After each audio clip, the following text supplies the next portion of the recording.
When Congress stops asking and starts ordering, America's most dangerous power shift in years. Something extraordinary just happened in Washington, and most people did not realize what they were watching. There was no dramatic emergency speech, no sudden stock market crash, no tanks in the streets. Yet inside the machinery of American government, a quiet but dangerous transformation took place.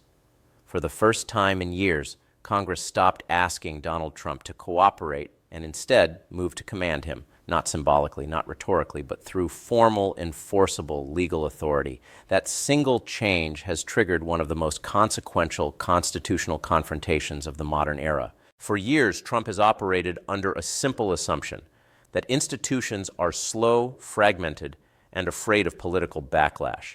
He has built his entire strategy around delay, distraction, and domination of the news cycle. When investigators demand documents, he stalls. When courts impose deadlines, he appeals. When lawmakers threaten consequences, he attacks them publicly. The goal is never to win the legal argument. The goal is to exhaust the system until it gives up. And for a long time, that strategy worked. Congress issued subpoenas that went nowhere. Committees fought among themselves. Jurisdictional disputes slowed everything down. Investigations dragged on until public attention shifted. Trump learned that he could outlast the process, and he became bolder every time it happened. But now the rules have changed. This moment is not about one document request or one hostile committee. It is about the moment when Congress finally unified its power and decided to enforce it. Instead of fragmented oversight, lawmakers coordinated. Instead of vague deadlines, they imposed strict timelines. Instead of hoping for voluntary compliance, they activated legal mechanisms designed to compel it.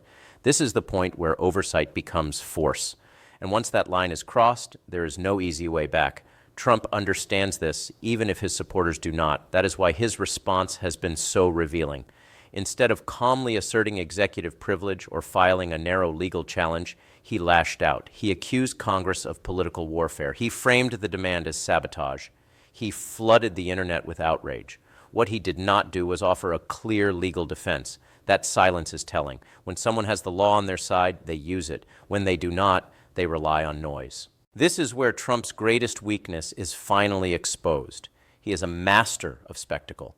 He dominates television. He commands rallies. He manipulates narratives. But the legal system does not operate on spectacle.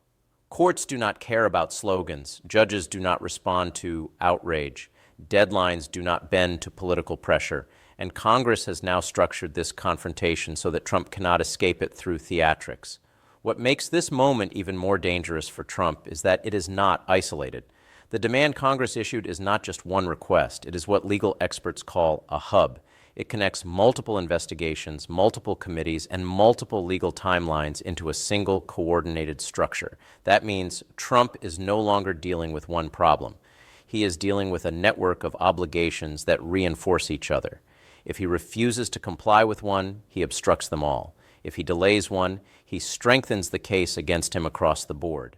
In the world of law, patterns matter. A single missed deadline can be explained away. Repeated defiance becomes evidence. Conflicting statements become proof of intent. Public attacks become part of the record. Every move Trump makes now carries weight far beyond the moment. He is no longer just playing to his base. He is creating a trail that courts and enforcement bodies will follow.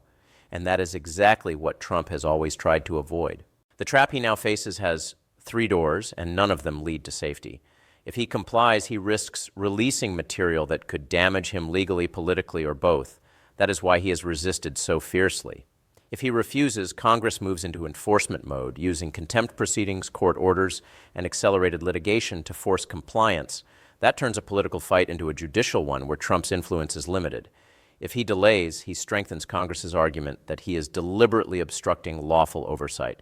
Every hour becomes evidence. Every evasion becomes a liability. There is no clean exit. This is why this moment is so important. Trump's entire approach to power has depended on the assumption that institutions will eventually blink.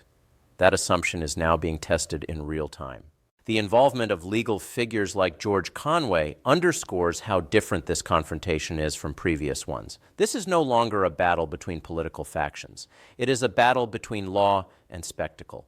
Conway and others like him understand Trump's tactics because they have watched him exploit procedural weakness for years. Their focus is not on ideology, but on process, and process is where Trump's vulnerabilities lie.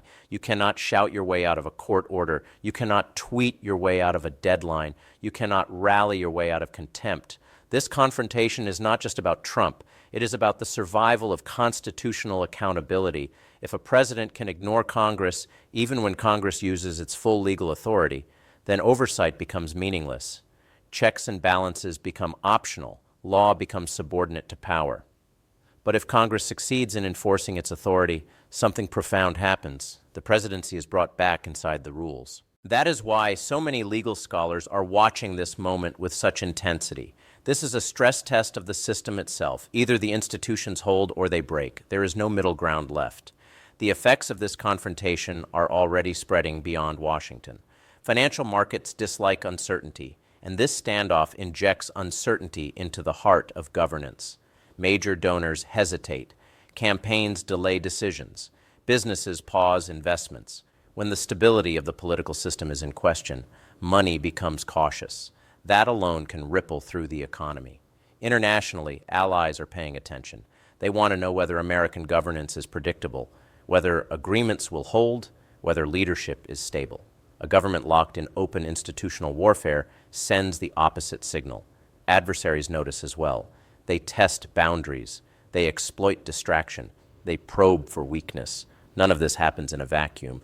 Trump's camp is trying to frame this as political harassment, as overreach, as a partisan attack. But the contradictions in their defense reveal the truth. They say the documents do not matter, yet they fight desperately to keep them hidden. They claim executive authority protects everything, yet they avoid making that argument clearly in court. They project confidence, yet their actions scream fear. History does not favor their position. Trump has promised before that courts would shut investigations down. He has predicted that pressure would fade. He has insisted that loyalty would hold. Those predictions have failed repeatedly. This time, the pressure is not fading. It is intensifying. From here, only three paths exist. In the best-case scenario, Trump partially complies, and Congress quietly narrows the conflict to avoid a full-scale showdown. This requires trust and restraint, two things that no longer exist in this relationship. In the most likely scenario, Trump delays and challenges, Congress escalates, and the fight moves into the courts. Legal pressure increases week by week. Each ruling clarifies limits. Each hearing erodes Trump's control of the narrative. This slow grind is often more damaging than a single defeat because it drains resources, fractures alliances, and exhausts public patience. In the worst-case scenario, Trump refuses outright and Congress escalates fully, triggering a constitutional confrontation that shakes markets, politics, and global confidence.